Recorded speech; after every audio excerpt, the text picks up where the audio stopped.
Hi, this is Chuck at Kodabow Crossbows, and what I wanted to talk about today is, let's say you're going for something a little bigger than your typical white-tailed deer, and you're thinking a heavier arrow might be the ticket. And for example, maybe you're going on a bison hunt, or maybe you're going to shoot an elk or a moose or something like that. Our standard arrow, 410 grains, not a really light arrow at all by any means. We put brass in the front. There's 410 grains of brass in the front, or rather 110 grains, plus the 100 grain broadhead in this case. We have about 210 grains of weight right here. So it's a very substantial arrow with a very high FOC, forward of center weight. It's just a great, good arrow. But if you're going to shoot elk, and for example, here's some traditional arrows. I don't want to go after an elk with this traditional arrow, maybe at 400 grains. I'm going to amp it up in the 500 to 600 grain area. And I'm going to do that by adding a brass insert. I'm going to use maybe a little heavier broadhead. This is a target point, but it's a 125 grain. In this case, I've got a 535 grain arrow. And here's one a little bit heavier, about 550 grain, 145 grain head. Again, the brass insert in the front. Now, in traditional arrows, and by the way, aluminum is always going to be a little heavier than your typical similarly sized carbon fiber. So here's a typical traditional arrow, maybe 10 grains per inch, 9 grains per inch of carbon fiber arrow, very similar to the grains per inch on this crossbow arrow, but I want to amp my arrow up. Speed, you know, the traditional archers know speed isn't the key, but they still want to shoot a heavy arrow because with that momentum, it's going to continue to penetrate, and the arrow is not going to deaccelerate very fast. So sometimes a heavier arrow is the ticket. We saw that earlier this year when Jim, shooting a Kodabow, had a pass-through shot on a hippopotamus. I mean, crazy.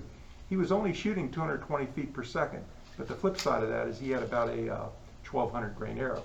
So you get up into the Cape Buffalo, 900 grain arrow, elk, maybe 500, 600 grain would be a nice combination, especially with a crossbow where you've got much faster speeds. This traditional archer is only going to be shooting maybe 170, 180 feet per second. So you're going to be way ahead of that shooting a 600 grain arrow with a crossbow. So what do? Are there some things we can do ourselves? Well, I'm going to put these arrows out of the way. We're going to look at some of these components here, and we're going to say, okay, this is our regular arrow. What can I do? Well, interestingly, this is again a Kodabow shaft with no insert in the front, no rear knock in the rear, but some arrow shafts fit inside other arrow shafts. So making a double-walled arrow is something you can do. That's going to add, maybe this is 9 grains per inch. I put another arrow shaft inside it. Now I'm up to double that weight, 18, 19. That's kind of a dangerous game arrow in terms of grains per inch. So one thing that we found fascinating, what I like to do is, here's a broadhead, and I might even consider broadhead design, because a 2-bladed broadhead, a lot of folks think will have better penetration than a 4-bladed or even a 3-bladed, especially cutting through bone. There's not right answers to these questions. I mean, people debate them all the time. But what I could do is I could take my arrow and I could say, well, I could put a brass insert in front, and I'm starting to weigh these components. Okay, if I just do this with a 100 grain broadhead, I'll still be at 410. But when I add this is about 150 grains of weight on my little scale, and I can say, well, wait a minute, I can put a double walled in. Now, if I take my time and measure this and cut it correctly, I can maybe add a couple more brass inserts. 100, 200, 300, 300, 400, 400 grains. I can get up 500, 600 grains pretty easy. I might even take my brass inserts, get a little fastener, connect them. When I go to build this arrow, I'm going to epoxy everything in place. I'm going to take this arrow, I'm going to load it up with my brass inserts in the front. I'm going to put in my 3rd brass insert, and maybe my objective is a 650 grain arrow. I'll weigh all my components. Now I have all these, all this brass in the front. I have taken an arrow that is an inner diameter a little smaller. In this case, our crossbow arrows are decimal 301 inner diameter.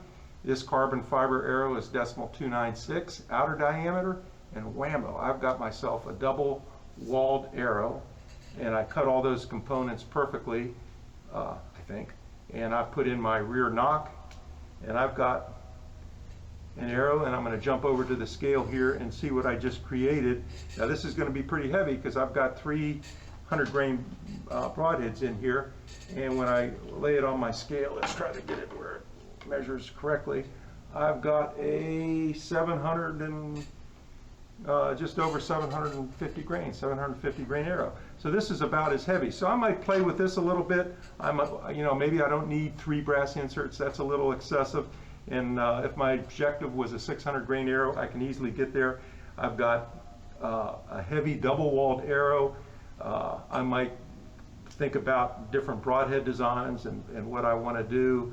Maybe 2-bladed for that increased penetration. A strong steel one-piece blade is always desirable when you're going over for thicker game, like maybe a 500, 600 pound water buck. You're going to Africa. So my point is, take into consideration weight of the arrow. Consider that you can do some things yourself to maybe amp up a standard crossbow arrow. You can use, and there's some charts available to you where some aluminum shafts will fit over, some aluminum shafts will fit inside. I just kind of like this double carbon design because a standard gold tip expedition hunter arrow fits at decimal 296 inner diameter, fits right inside this Kodabow decimal 301 arrow. So those are a couple ideas for you. I hope you find it helpful. Again, remember, speed kills on the highway, but it doesn't necessarily kill in the woods. So having a heavy arrow with a lot of momentum will just keep on going and not decelerate quickly. So when you're looking at that elk or that moose, maybe amp that arrow up to 500, 600 grains and you'll probably have better success. Good luck, thank you, and see you out in the field.